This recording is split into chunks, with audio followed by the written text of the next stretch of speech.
माँ बाप के दिल में एक सपना पलता है, अपनी बेटी को हंसते खेलते देखना और एक दिन उसे अपने आंगन से विदा करना। बचपन से ही उसकी हर हंसी, हर कदम उस दिन की तैयारी होती है जिस दिन उसकी डोली सजेगी।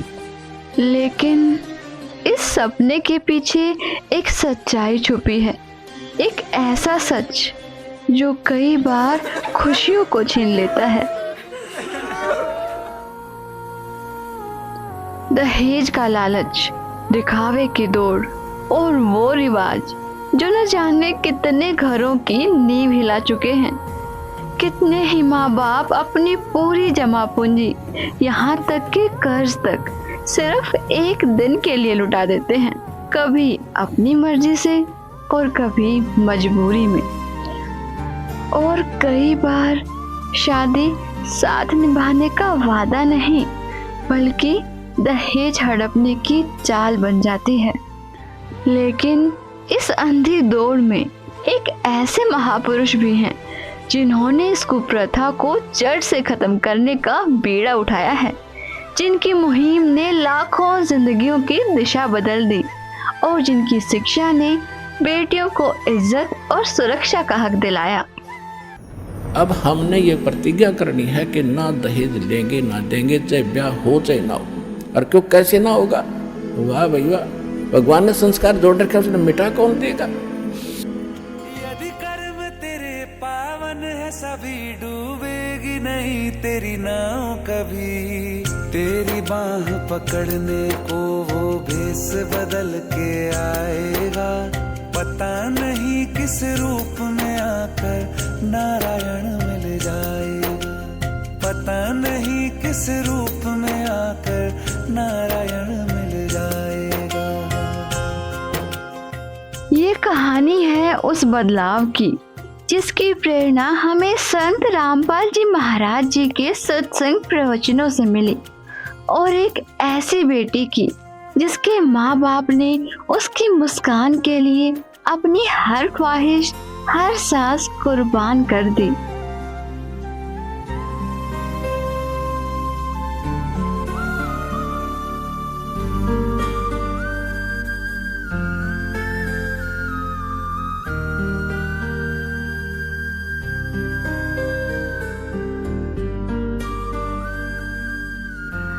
मेरी माँ अक्सर बताती थी, उस रात सब इंतजार कर रहे थे।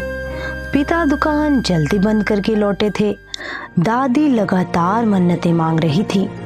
सबकी निगाहें एक ही उम्मीद पर टिकी थी।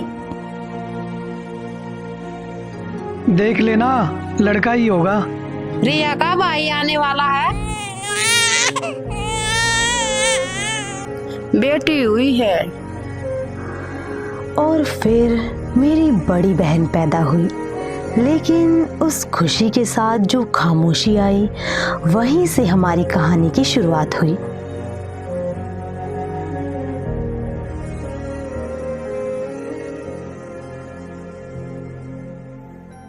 देख भगवान, अब की बार तो पोता ही देना।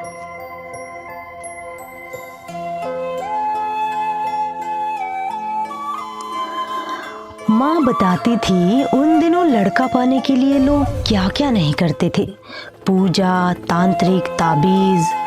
पर किस्मत के लिखे को कौन बदल सकता है?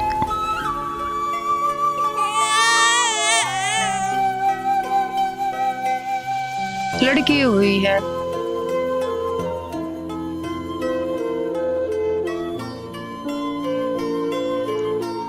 उस रात खुशियों की जो तैयारी थी वो सन्नाटे में बदल गई, और उसी सन्नाटे में मैंने पहली सांस ली, दूसरी बेटी बनकर। अब बेटी ने तो हम संतान भी नहीं मानते थे, ऐसी अनजान सोच बना दी हमारी। पुण्यात्मा, बेटा और बेटी में कोई अंतर नहीं, संस्कार आपको मिलेंगे चाहे कितने पैर पीट लो। देखना भाई साहब, मेरा तो लड़का ही होगा।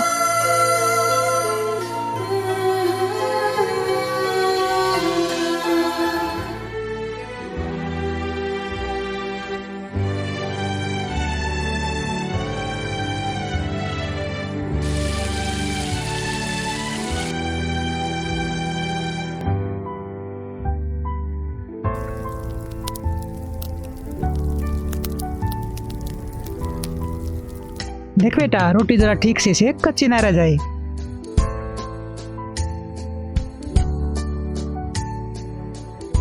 अपेक्षा, जा बेटा अपने पापा को पानी दे के आ।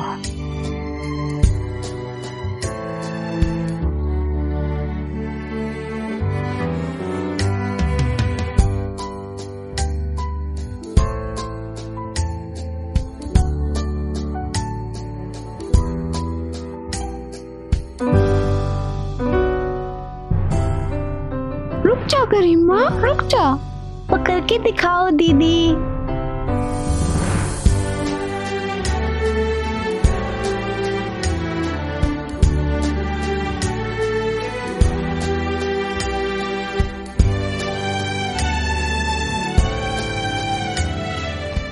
अपना ख्याल रखना, ज्यादा इधर उधर किसी से बात मत करना। और हाँ, खाना टाइम से खा लेना। हाँ हाँ दीदी, पता है मुझे।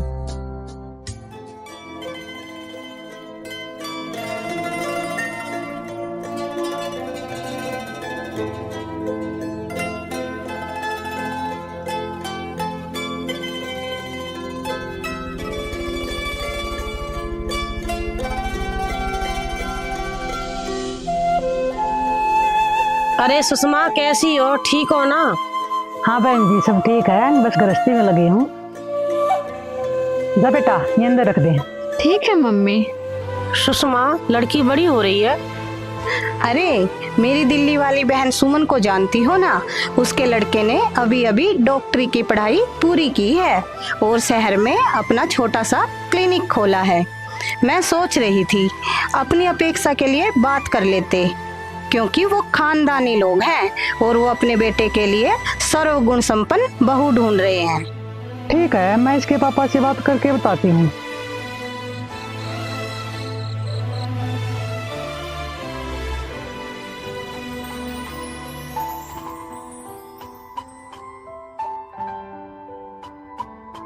आज आने में बड़ी देरी कर दी आपने। वो शादी का सीजन चल रहा है ना, दुकान पे काम बहुत था। गरिमा और अपेक्षा कहाँ हैं? सो गई हैं दोनों। अपेक्षा की तबीयत ठीक नहीं थी और गरिमा के ऑफिस में ज्यादा काम था, थक कर सो गई। वो साहिल की मम्मी मिली थी आज, अपेक्षा के रिश्ते के लिए बोल रही थी। अच्छा, लड़का डॉक्टर है। डॉक्टर है तो दहेज भी अच्छा ही देना पड़ेगा। पर हम इतना करेंगे कहाँ से? दूसरी बेटी भी तो है। बेटी खुश रहनी चाहिए, कुछ ना कुछ तो कर ही लेंगे।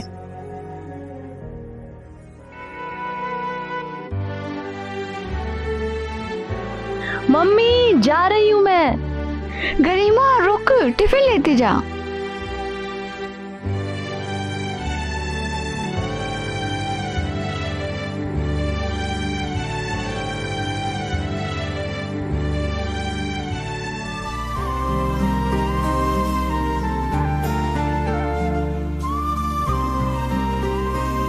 हे पलक, कैसी है तू? अच्छा, तू थी क्या? पलक, एक बात पूछूं तुझसे? हाँ बोल। घर पे सब ठीक है ना? शादी के बाद तू बड़ी परेशान सी रहने लगी है। अरे नहीं यार, सब ठीक है। बता ना पलक, तू कुछ तो छुपा रही है।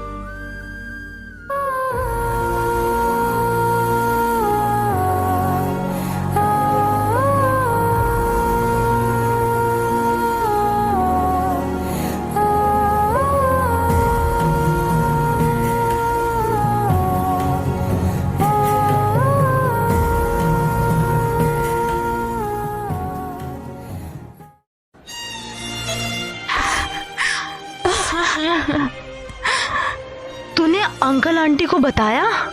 नहीं गरिमा, तू जानती है ना मम्मी पापा मुझसे कितना प्यार करते हैं। मेरी खुशी में ही उनकी खुशी है।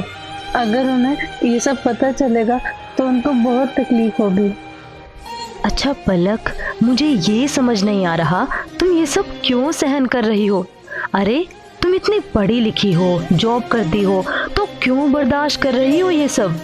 बस इसी उम्मीद में कि शायद आने वाला वक्त अच्छा होगा। मैं आशा करती हूँ कि ऐसा ही हो।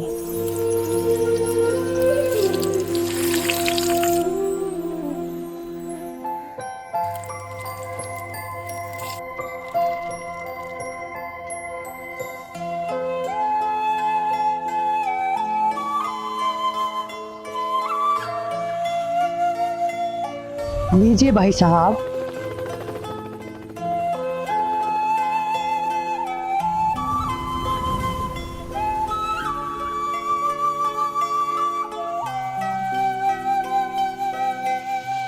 नहीं नहीं बहन जी, बस।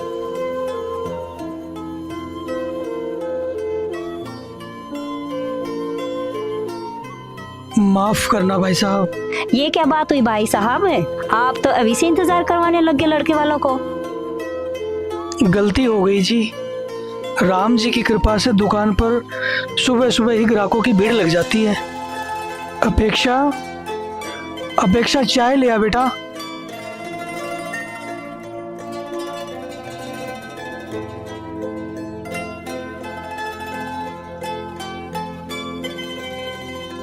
वैसे क्या क्या सिखाया है आपने अपनी बेटी को?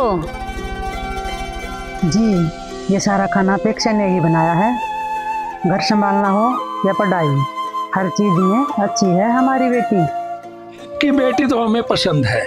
चलो अब कुछ लेने देने की बातें कर लेते हैं। आखिर आपकी बेटी के लिए तो मांग रहे हैं। हम अपनी हैसियत से ज्यादा ही देने की कोशिश करेंगे। तो चलिए भाई साहब, फिर शादी की तैयारियां शुरू कीजिए।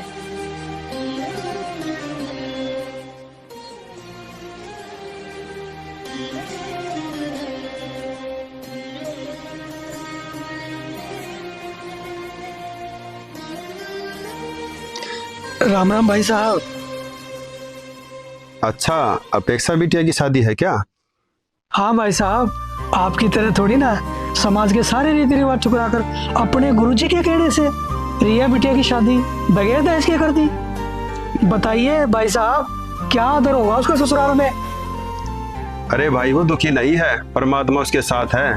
वो अपना भक्ति रूपी धन लेकर गई है। बस बस भाई साहब, ठीक है, रहने दो।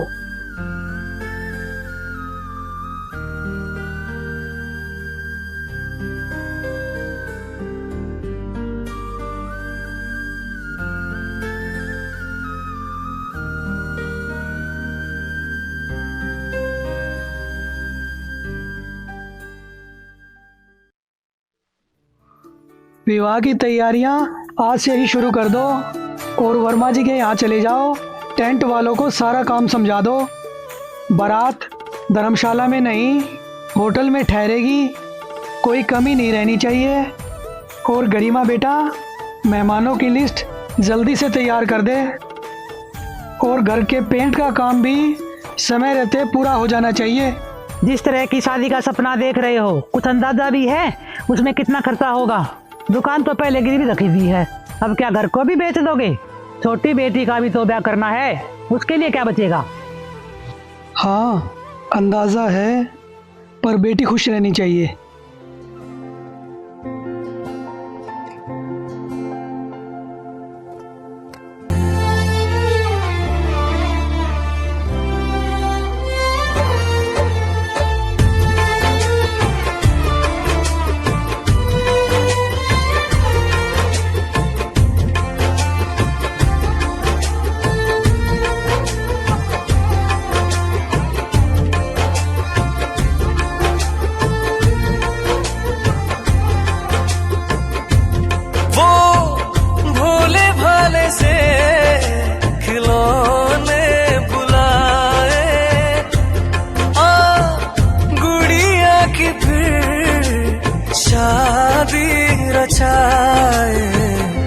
बचपन की बातें यादों में आए, बेफिक्रियों के मौसम बताए।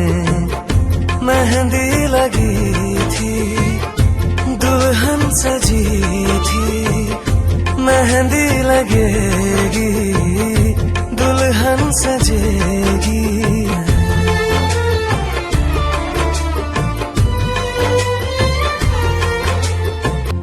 कुछ था ना कोई ना था ठिकाना, खेल थे सच सभी झूठ था जमाना, फर्क था ना कोई दूरी, रोने का हंसने का एक था बहाना, कागज पे चेहरा मेरा फिर से बना दे तू, चेहरे पे टेढ़ी मेढ़ी आंखें लगा दे तू।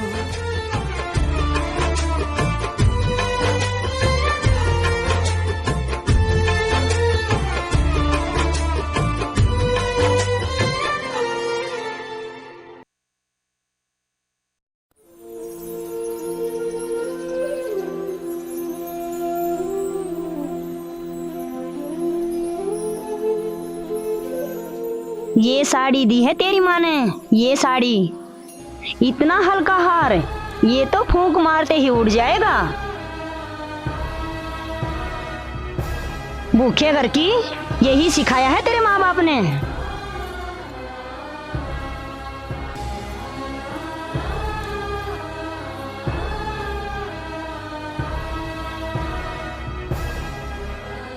अब तेरी जरूरत नहीं, बहू आ गई है।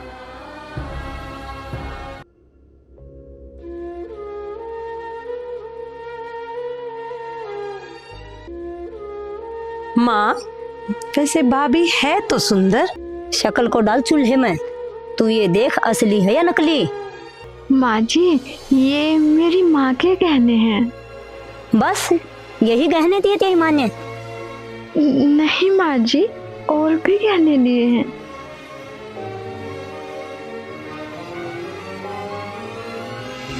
ओहो, क्या घटिया साड़ी है। ये तो उससे भी घटिया है। इससे अच्छे कपड़े तो हमारी नौकरानी पहनती है। ये फिर भी ठीक ठाक है, इसे मैं रख लेती हूँ। हाँ हाँ रख ले, किसी को पूछने की क्या जरूरत है।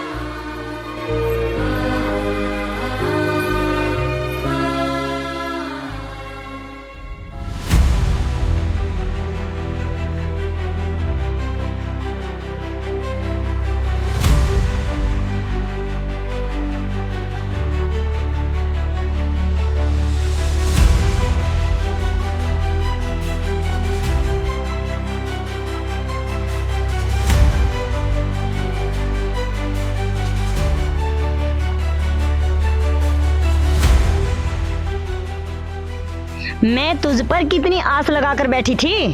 तेरी शादी में लड़की वालों से fridge, washing machine, AC, 10 kilo सोना, 20 लाख नगद और एक बड़ी गाड़ी लूंगी। लेकिन हाय हाय, मेरी तो किस्मत ही फूटी है जो ऐसे भूखे घर की बहू मिली।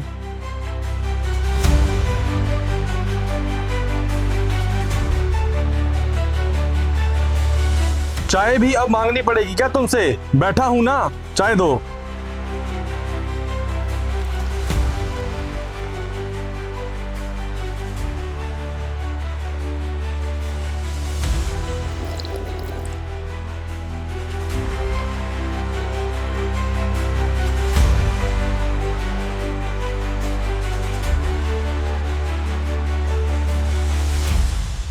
अच्छा सुन, अपने बाप को फोन कर और उनसे बोल 5 लाख रुपए चाहिए 2 दिन में। 5 लाख, सुना तुमने?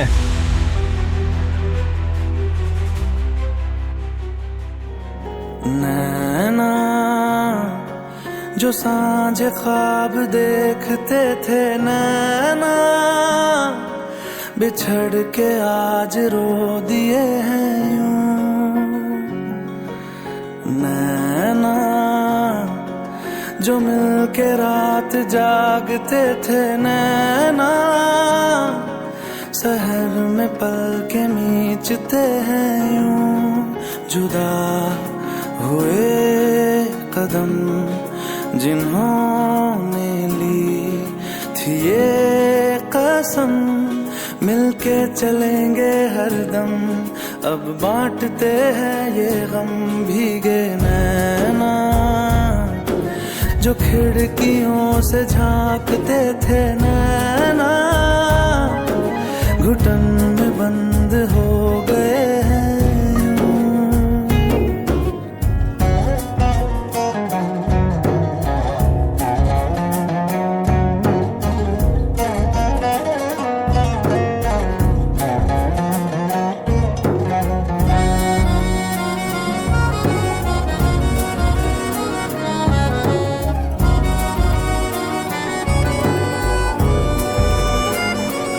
सांस हैरान है, मन परेशान है, हो रही सी क्यों रुआ सा ये मेरी जान है। क्यों निराशा से है आस हारी हुई, क्यों सवालों का उठा सा दिल में तूफान है। नैना थे आसमान के सितारे, नैना ग्रहण में आज टूटते हैं यूं। नैना कभी जो धूप सेकते थे, नैना ठहर के छाँव ढूंढते हैं यूं। आप सब ऐसा क्यों कर रहे हो मेरे साथ? मेरे पापा कहाँ से लाएंगे इतना सब? तेरी इतनी हिम्मत कि तू पैसे नहीं लाएगी अपने बाप के यहाँ से? चलेंगे हरदम, अब बांटते हैं ये गम। भीगे नैना जो सांझे ख्वाब देखते थे, नैना बिछड़ के आज रो दिए हैं।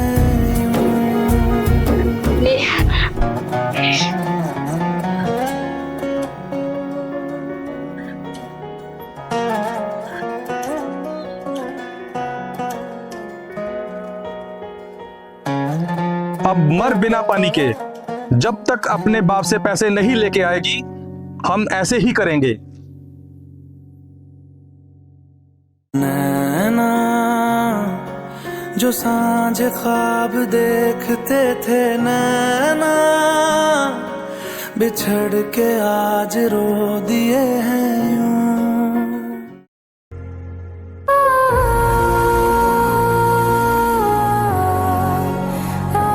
उठ महारानी उठ, काम तेरा बाप करेगा, चल काम कर। अरे आफत बन गई है ये लड़की। सोचा था दहेज लेके आएगी तो ऐश करेंगे, अब क्या करें माँ, ये तो मुसीबत बन गई है। हो गई गलती, अब तो क्या करूं, उल्टे फेरे ले लूं क्या इसके साथ? उल्टे फेरे लेने से नहीं, लेकिन सीधे फेरे लेने से तो सब ठीक हो जाएगा ना। मैं समझा नहीं माँ। मतलब ये कि मैं तेरी दूसरी शादी करवाऊंगी और ढेर सारा दहेज लूंगी। लेकिन माँ, अपेक्षा के रहते हुए कैसे? जब वो शादी में रहेगी तब ना।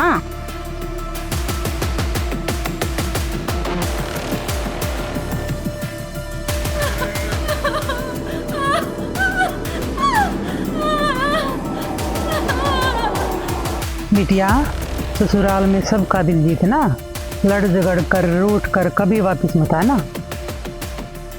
बेटा, कुछ भी करने से पहले समाज में मेरी इज्जत का ख्याल रखना। देख, तेरी छोटी बहन भी है, नहीं तो कौन थामेगा उसका हाथ। तेरा एक गलत कदम उसकी ज़िंदगी बर्बाद कर देगा।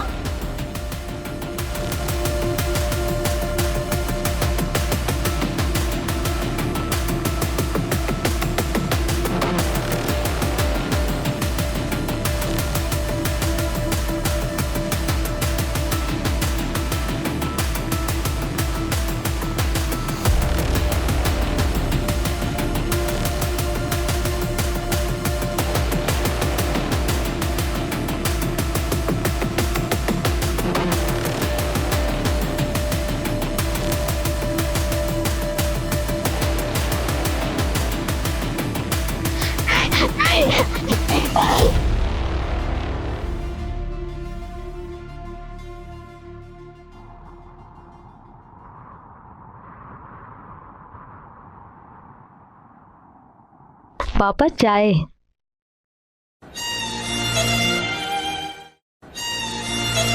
क्या क्या हुआ पापा?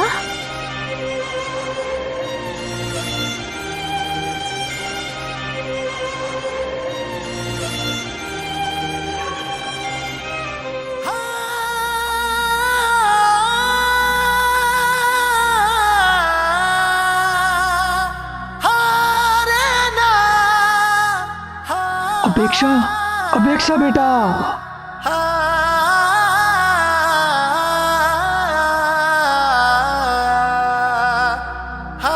खाना नहीं बनाती थी बहन जी, घर नहीं संभालती थी आपका, क्यों मार दिया इसे?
झूमर झांझर डाले मेहंदी लगाई, फूलों वाली झालर से डोली सजाई, लाडो तुझको होना तो था पराई, जाते जाते आंखों में आंसू ले आई,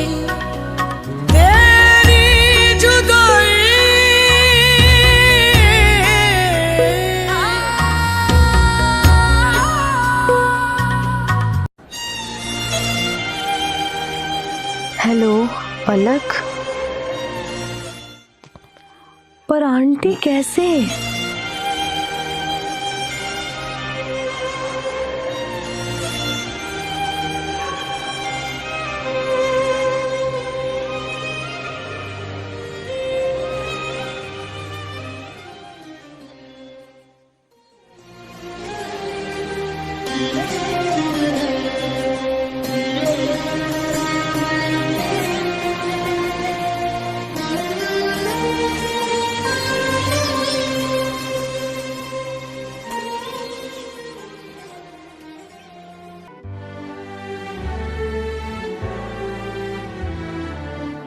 मुझे पता है तेरा दर्द कितना गहरा है, पर गरिमा टूटना मत, तुझे संभलना पड़ेगा।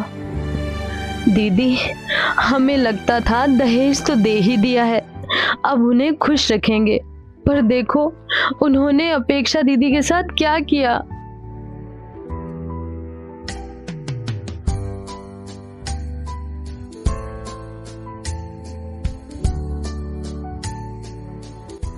बेटी, तू ठीक तो है ना? कहीं तेरे साथ भी तेरे ससुराल वाले तुझे ताने वाने तो नहीं देते? क्योंकि तेरे पापा ने तो दहेज ही नहीं दिया था। नहीं चाचा जी, वहाँ कोई ताने नहीं मारता, वो मुझे बहू नहीं बेटी बनाकर रखते हैं। वो रिश्ता सौदे का नहीं भरोसे का है। वहाँ किसी ने मुझसे कुछ नहीं मांगा, उल्टा मेरी खुशी को अपनी जिम्मेदारी माना। मुझे माफ़ कर दो भाई साहब, मैंने आपको बहुत बुरा भला कहा। सोचा दहेज ही बेटी की ढाल है, वही उसे ससुराल में सम्मान दिलाएगा, लेकिन दहेज देकर भी मैंने अपनी अपेक्षा को खो दिया। पलक, अपेक्षा दीदी दोनों दहेज के लालचियों की शिकार बनी। मैंने सोचा था नौकरी करूंगी, पैसे कमाऊंगी, सब सही होगा। अब समझ आया ये तो ऐसा लालच है जो कभी खत्म नहीं होता। गरिमा, बदलाव पैसे से नहीं सोच से आता है। मैंने वहाँ जाकर देखा सम्मान का रिश्ता कैसा होता है। जब शादी दिखावे से नहीं भरोसे से परमात्मा को साक्षी मानकर होती है, तब पैसों का दहेज नहीं सद्भक्ति का दहेज बेटी के साथ जाता है। तब बेटी रोती नहीं खिलखिलाती है। जीवन की सारी आपत्तियों से परमात्मा रक्षा करते हैं। तो परमात्मा की शरण में आने के बाद वही विवाह आज आप देख रहे हो, उस परमेश्वर की कृपा से परमात्मा ने हमारा ज्ञान हटा दिया।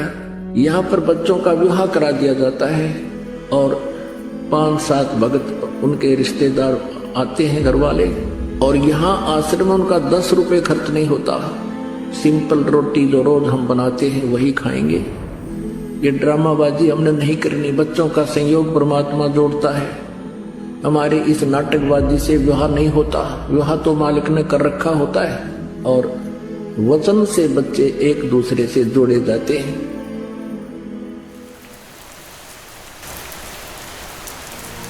दीदी के जाने के बाद जैसे मेरी जिंदगी का रंग ही उतर गया था। हर दिन सवाल पूछता था, क्यों, आखिर क्यों हमारे साथ ही ये सब हुआ।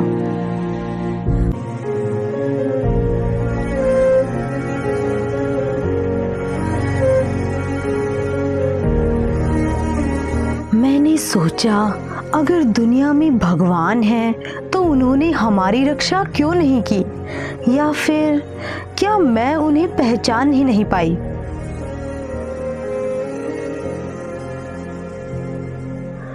उनकी बातों में कुछ तो था जो सीधे दिल को छू गया। ऐसा लगा जैसे कोई मेरे सवालों के जवाब जानता हो। पन्ना दर पन्ना मुझे लगा जैसे मेरे मन के ताले खुल रहे हैं और मुझे यकीन होने लगा कि संसार में अगर कोई पूर्ण संत है तो वो सिर्फ संत रामपाल जी महाराज हैं। पुण्यात्माओं, एक विशेष बात ध्यान रखा करो, क्योंकि हम सत्संग में आते हैं जिसका असर भी होना चाहिए। ये बातें कहन सुन की नहीं है, ये कर पाड़न की है। बेटी का ब्याह लाख रुपया लाजे तो भी ब्याह होना है, और भाई 10-20 हजार में काम चला दे वो भी ब्याह ही होना है। विवाह ही करना है हमने। इन बकवादों को छोड़ के सिंपल से ढंग से अपना बच्चों को की शादी कर देनी चाहिए। हेलो रिया दीदी।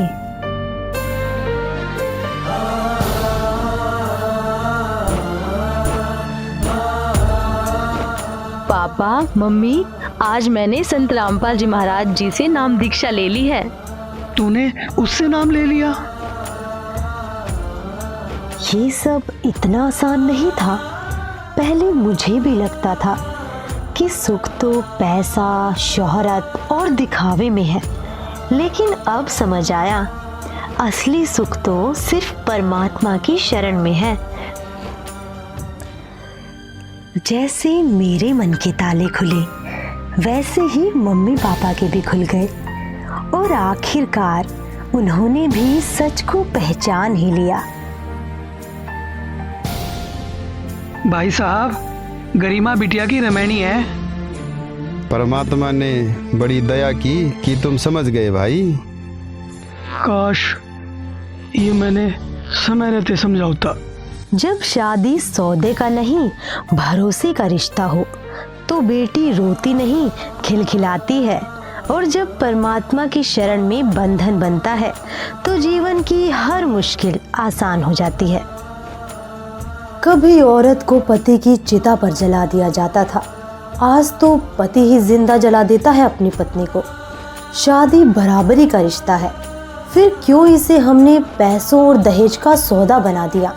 हर दिन कितनी बेटियां जलती हैं, कितनी जहर पीती हैं, कितनी ही डरते डरते अपनी जिंदगी हार जाती हैं, और हम सब चुप खड़े बस देखते रहते हैं।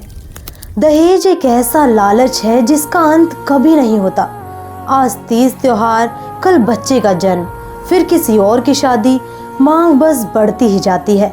याद रखो, दहेज देकर बेटी की शादी तो हो सकती है, लेकिन उसके लिए प्यार और इज्जत कभी नहीं खरीदी जा सकती।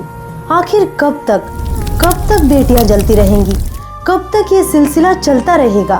और कब तक हम नाकाम साबित होते रहेंगे? ये सिर्फ एक कहानी नहीं, एक चेतावनी है, एक उम्मीद है, और एक ऐसा सच जिसे नजरअंदाज करने की कीमत हमारी आने वाली पीढ़ियां चुकाएंगी। अब जैसे बेटियां वैसे बोझ मान रखी थी दहेज के कारण, अब दहेज खत्म कर दिया। बिल्कुल समाप्त। ना बात ना सूचक ना कोथड़ी संधारा, बेमतलब की बकवास सारी हटवा दी। और हमारे बच्चे मान गए, मेरे बच्चे, ये बिल्कुल ये गलत था और ये जीवन अब जो जी रहे हैं ये है जीवन असली।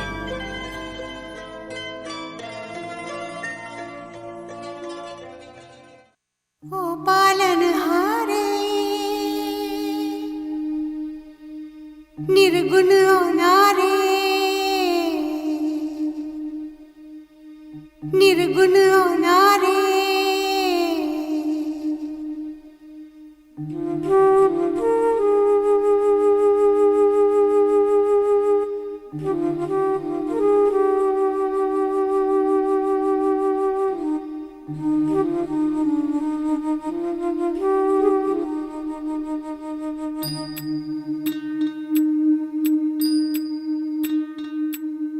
ओ पालनहारे निर्गुण न्यारे, तुम्हरे बिन हमरा कोनो नहीं। हमरी उलझन सुलझाओ भगवन, तुम्हरे बिन हमरा कोनो नहीं। तुम्हें हमका हो संभाले, तुम्हें हमरे रखवाले, तुम्हरे बिन हमरा कोनो नहीं।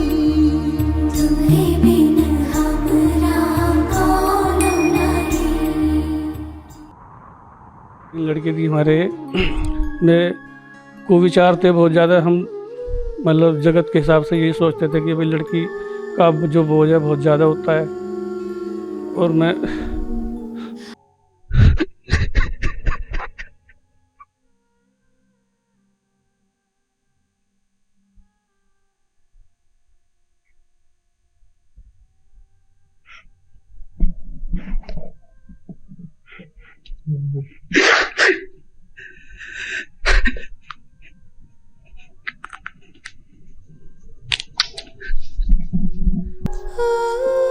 सर्दी में गरीब आदमी यही सोचता था कहाँ से इनकी शादी करूंगा। रात दिन चिंता बनी रहती थी यही।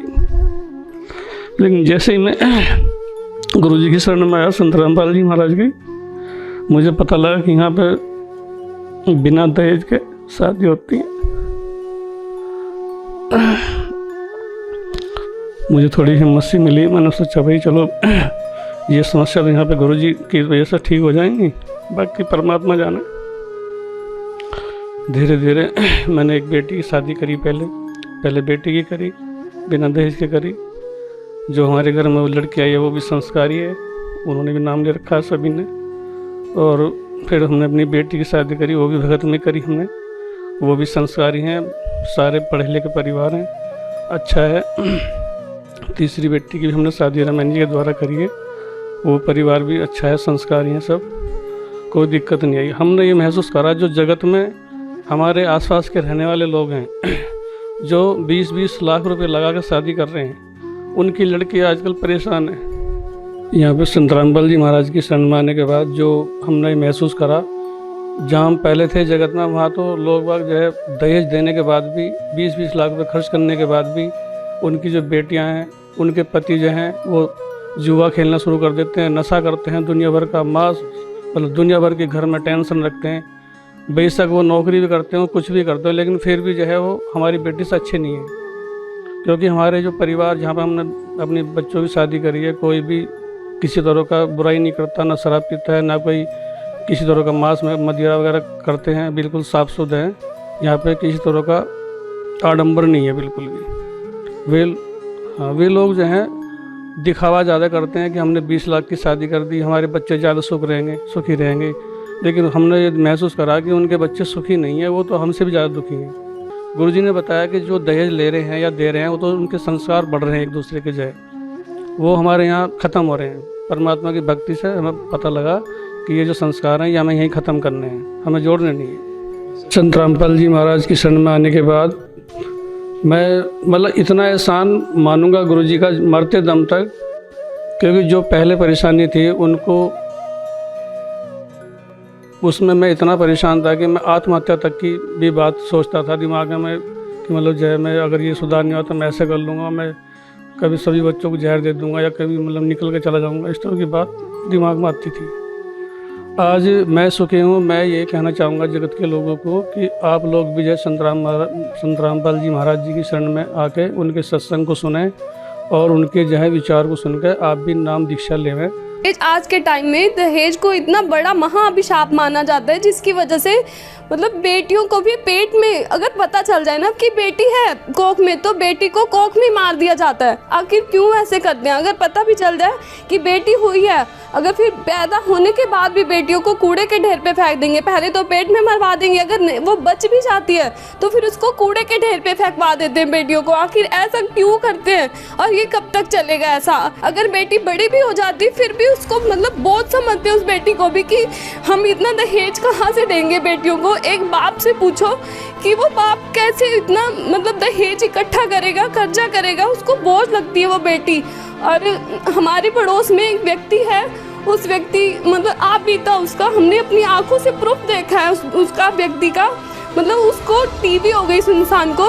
और टीबी होने के बाद वो इंसान मतलब उसके छोटे बच्चे थे, मतलब इतने भी छोटे नहीं थे, मतलब उसकी 2 बेटियां थी और बेटियों को लेकर वो इंसान मतलब एक बाइक पे रख के मतलब बाइक पे बैठा के लेके गया बेटियों को। और वो उस इंसान ने नहर में उन बेटियों के साथ, वो बेटियों को पहले गिराया उसने, फिर वो उस मतलब वो खुद भी नदी में गिर गया, उस मतलब बेटियां भी मर गई और वो खुद भी मर गया। मतलब दहेज की वजह से मतलब आत्महत्या तक करनी पड़ती है आज के समाज में दुनिया को। और हमारे गुरु जी संत रामपाल जी महाराज जी ने इतना बड़ा उपकार किया इस दुनिया पर, इस मतलब पूरे विश्व में। संत रामपाल जी महाराज जी ने दहेज प्रथा को बिल्कुल जड़ से खत्म किया और हम इस संत रामपाल जी के इस उपकार को पूरे जीवन भर मतलब कि हम इस उपकार को भूल ही नहीं सकते कि हमारे संत रामपाल जी महाराज जी ने इतना बड़ा उपकार किया हम पे कि दहेज प्रथा को जड़ से खत्म कर दिया। कि आज जितने भी इनके अनुयायी हैं, 9.5 करोड़ अनुयायी हैं, इनका एक भी फॉलोवर्स मतलब दहेज लेता ही नहीं है। आप भले जाकर आप चेक भी कर सकते हो इनके फॉलोवर्स को कि कोई भी दहेज नहीं लेते। और इनके जो फॉलोवर्स हैं ना तो नशा करते हैं, एक कहते हैं ना सोने की चिड़िया कहते हैं, जैसे संत रामपाल जी महाराज जी ने आज वो समय ला के खड़ा कर दिया है कि ये स्वच्छ समाज तैयार किया हमारे गुरु जी ने। मैं संत रामपाल जी महाराज जी को कोटि कोटि दंडवत प्रणाम करती हूँ। गुरु जी की वजह से, संत रामपाल जी महाराज जी की वजह से आज मैं भी एक महिला हूँ, मैं समझ सकती हूँ कि हाँ दहेज क्या होता है और इसकी वजह से कितना पीड़ित होना पड़ता है एक माँ बाप को भी कि वो बोझ बन के रह जाती हैं बेटियाँ। और हमारे संत रामपाल जी महाराज जी ने बिल्कुल जड़ से ख़त्म कर दी इन चीज़ों को। हमारे घर में भी बेटियाँ हैं मतलब हम मतलब इतना टेंशन फ्री हो गए कि अब हमें बिल्कुल दहेज नहीं देना और अच्छे घर में जाएंगी, संस्कारी घरों में जाएंगी हमारी बेटियां। हमें ये भी टेंशन नहीं कि हाँ लड़का कैसा मिलेगा, क्योंकि इनके जो फॉलोवर्स हैं वो किसी भी नशा या किसी चीज़ को मतलब गलत चीज़ को हाथ नहीं लगाते, ना नशाखोरी करते हैं, ना दहेज लेते हैं और ना ही ये रिश्वतखोरी करते हैं। इनके शिष्य जितने भी हैं, संत रामपाल जी महाराज जी मतलब ऐसा समाज तैयार कर रहे हैं ना जो कि विश्व में कोई कर ही नहीं सकता।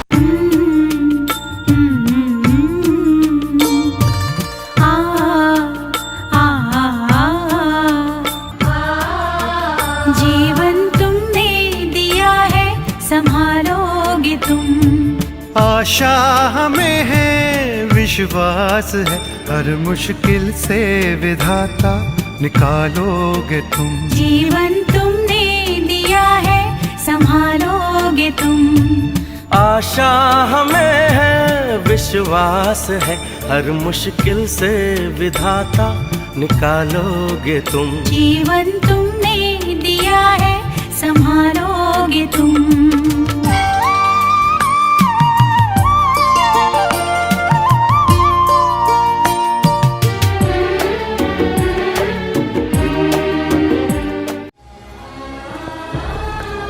मेरी बहन अपेक्षा तो चली गई, वो हंसी जो हमारे घर की जान थी। दहेज की आग में जलकर राख हो गई। मैंने अपनी आंखों से देखा है कैसे दिखावे और लालच ने एक पूरे परिवार की सांसें छीन ली। लेकिन मैंने ये भी देखा है कि बदलाव मुमकिन है अगर हम सही रास्ता चुने। संत रामपाल जी महाराज जी ने हमें वो विधि बताई है जिससे बेटी का मान बढ़ेगा और बेटा रिश्ते का असली अर्थ समझेगा। फेरों के स्थान पर बोली जाने वाली 17 मिनट की असुर निकंदन रामायणी जो करोड़ गायत्री मंत्रों से भी उत्तम तथा लाभदायक है, जिसमें विश्व के सर्व देवी देव और पूर्ण परमात्मा का आह्वान तथा स्तुति प्रार्थना होती है, जिस कारण से सर्व शक्तियाँ उस विवाह वाले जोड़े की सदा रक्षा तथा सहायता करते हैं।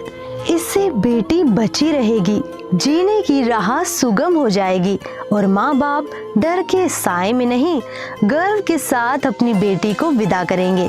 मेरी बहन तो लौट कर नहीं आएगी, लेकिन आपकी बहन, आपकी बेटी, आपकी भांजी अब भी बच सकती है।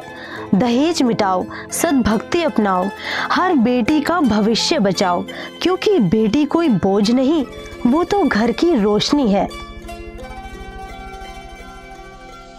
और लड़की इसी कारण से हमारे लिए बोझ बन गई। एक गौ जैसी आत्मा होती है बेटी की।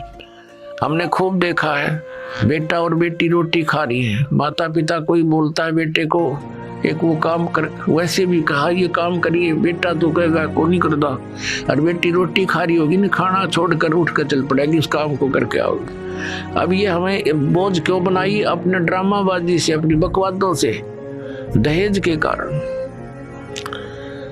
तो इस प्रकार हमने इस हर तरह की जो बुराई हमारे समाज में घर कर गई, इसको भी आपने बहुत गहराई से सोच कर एक मर्यादा मार के उद्देश्य से नहीं कि मैंने कह दिया आपने शुरू कर दिया, नहीं, ये नियम ना समझना, ये आवश्यकता समझना।